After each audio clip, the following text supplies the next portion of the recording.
boy Killer Kim. You watching hiphopisreal.com. Except forever. It's your boy now. We got Hip Hop is Real. We got Freekey Zekey out here. What's good, Freak? Ain't nothing maintaining, you know, maintainizing the maintenanism of the situation, really spinning around, causing a hurricane of success. You dig? What's poppin'? Yo, tonight, man, you and Cam came through, man. It was a program tour. Y'all shut it down out here in Jersey. It was my first time seeing you guys live, man. It was just a dope experience, man. Yeah. You still just, you know, seeing the crowd and everybody still loving what you guys do and having that energy. You know what I'm saying? When you guys come out like that. Yeah, well, it's been like 19 plus years, probably at the 20-year mark and all of that. So, and it's just the reaction I still hear still feels like the first time I went on stage. You know what I mean? I still get that adrenaline. I still get hyped to see the crowd. And of course, what we do is we MCs, we microphone commanders. So once we say something and the crowd responds, that energy just builds up. And it was just like immaculately exciting today. You know what I mean? It always brings back memories. You know what I mean? And what the memories do is make me get hungrier and I just go harder. So it was a real good sight to see these people that got that much love for us still. And that's like consecutively. It's not like we out 1 year, come out 3 years later. Nah, this is from 1 to 20 and going, you dig? And how it feel like to be received by the new generation, man, and still like, you know, you guys still being a pillar and still, you know, having that same influence? It's sort of like that uncle who never fell off, and he always was getting money and all of that. You know, he might be getting older, but he's still on it. He know the blueprint to keep getting that cheddar. So being relevant is what we stay consistent on. So if you're relevant, people gonna always see you, they're always gonna hear you, they always gonna attach themselves to that energy. So I mean, it's all good to see the youngins do it. Like I said, we them Flyboys, you know what I mean? So what's there not to like? From 8 to 80, blind, crippled, and crazy. You smell me? Nah, that's a fact, yeah. Man. You guys, man, the Dipset tour. Yo, man, I know it felt good being back on that stage with all your brothers, man, seeing everybody in that unity, man. Yeah, nah, definitely at all times. You know what I'm saying? It's been a little while since we all four been there together, and it's almost like we all was birthed from one coochie, you know what I'm saying? Because when you up there, you know, you looking at your man, you know, he doing tours over there, like Joel's doing tours over there, Jim doing tours over there, Cam doing tours over there, I'm doing tours over there with my business. Shout out to Perfect Pair, 2 clothes, shoes, and accessories. Kara was popping, boy. I'm a business man, you dig me? So, but seeing them is like looking at yourself. So if you don't love yourself, then you crazy. So I'm looking at 3 of me. So of course I'm real happy. You know what I mean? And plus, the link got stronger, so the cheddar get better. You dig? Is there any difficulties in coming back together while working with each other and everything like that, or everything just been smooth? Nah, we knew each other. We knew each other for 30 plus years. You know what I'm saying? So it's nothing is really new. You know what I'm saying? We know how each other act. We know what we could say to get somebody upset. We know what we could say to get them upset, and then right after that, say the next thing to make them laugh, and then we go get something to eat. So getting back together was more so just reuniting. It had nothing to do with trying to get a feel good. It ain't like I broke my leg and I'm getting back with the group and I got to warm up to feel the chord out and feel the rhythm of the team. We already got that rhythm. Like I said, it's been over 30 years. The real 32. You dig? And you guys, man, you guys are continuously making new music for yourself, man. Do you have any new projects, anything that you're working on? Yeah, I got something coming out called Freakenstein. You see it down me? You know what I mean?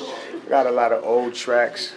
Well, you have fun when you're making music, though. You like to make people enjoy themselves, have a good time. Yeah, fam, because what I've been through to get to my success was extremely harsh. So I value the life. So I always want to instill that happiness in somebody who's sitting there who may not be able to pay the rent on the 1st or the 5th or the 15th. Be paying around like the 23rd or something like that, you know what I mean? Or the people who might have lost something or something that affected them so deeply that they bound to quit, but if they hear me laughing and seeing what I've been through to get it to where I'm at. They be like, shoot, if Freekey went through all that, man, I need to just turn that frown upside down. I got that from my mom. That's old school, some cheesy shit, but fuck it, it worked for me. You know what I mean? I'm saying it now. You know what I mean? So that's why I got that feel good music. But don't play though. Nah, don't play though. To me, what's so amazing. You know what I mean? All that smiling is all good because I want to make you feel good, but don't cross the gun line, boss.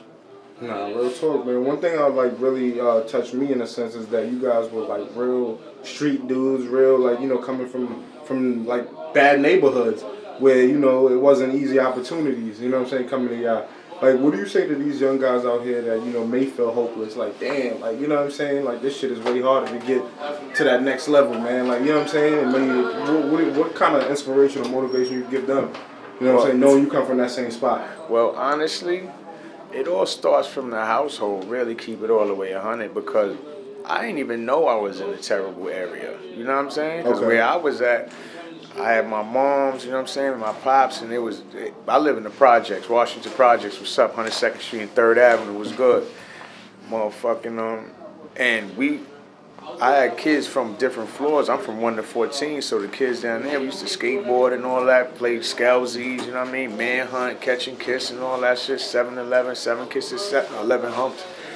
We was on Pebble Beach boning and all that stuff, so it was all right, you know what I mean? But now, what you're right about is you get outside and everybody not feeling like how you feel, so some people may be envious and jealous, and they do things to harm you, or they know that you are alright, and they know they could do harm, they know you could do harm, so y'all get together and y'all form like a little business in the street together, and then it goes up and down some people. So what I recommend for them is just stay consistent and persistent on the goal that you want to achieve. You know what I'm saying? That's the only way out.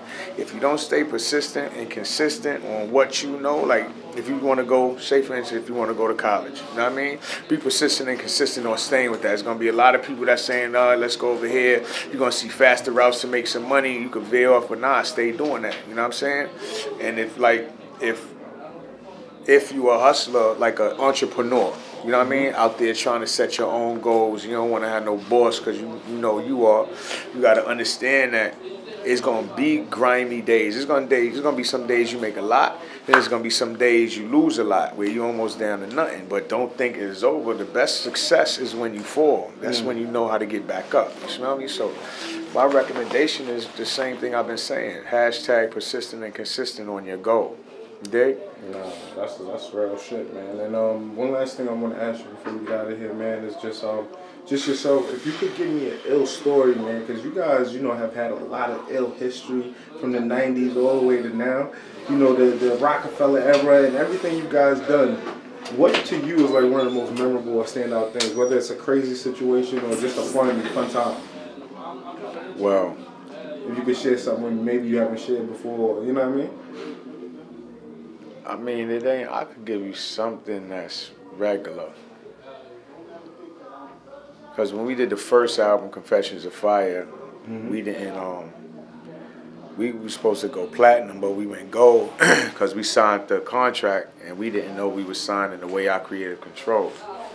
So the best thing that happened to us was the nigga Killer was like, Zeke, you could get busy with like the hooks and all that, but I can't have everybody being here, being around. I'm gonna need somebody to sacrifice and go out there and go make, you know what I'm saying, some extra bread out there so we can stay relevant and focused, and the financial backing could stay going on, because we was in the whole 1.4 million. So for me to get us out of that, you know what I mean? And right when that happened, Old Boy hit.